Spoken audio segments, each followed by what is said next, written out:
I thought I'd share a little bit about my trip preparation with you. Quite important is that you, before you actually leave, check all your gear, anything which you have bought new, make sure it's working, the fittings fit, and there are no parts or so on missing. So I ordered a new sand flag because previously I actually used a little bike flag on top of the roof, but that only lasted just a Simpson really, and then disintegrated. So I thought better get a proper flag. But it turned out that the hole was actually slightly too small. So I had to drill that out a bit, but fortunately I tested that all before. If I would have done that, I would have just relied on it and put it on just before the Simpson crossing, or when we were at the Simpson, that would have been a bummer, because really I would have had no flag.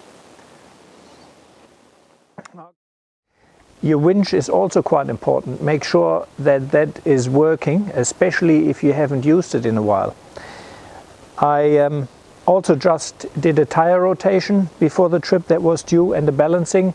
It's a good thing to get your tires actually balanced before you go on a trip. And yesterday I had Greg coming over and do a full service of the car, check all bushes, check pretty much all the important parts.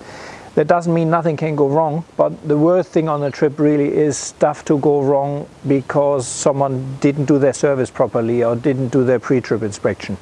So I think it's absolutely vital, before you go on a big trip, do a pre-trip inspection from someone who understands what he is doing. Your local mechanic may, if he's not a four-wheel driver, if he hasn't done any remote travel, he is probably not the right person to speak to. I really would go to someone who understands remote travel and knows what to look for, to make sure that you don't have any surprises on the trip.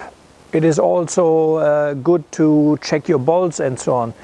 For example, I checked all my roof rack bolts to make sure that I don't lose my roof rack, as well as under the car, suspension and so on. Just make sure everything is tight and working.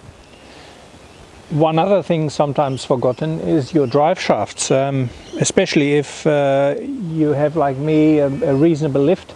Make sure that you know whether your drive shaft has a center grease nipple.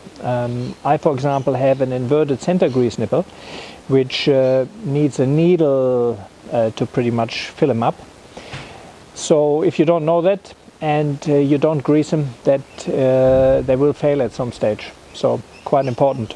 Make sure your drive shafts are greased, and your tie and rods and everything really what is greasable should get a good grease before you leave.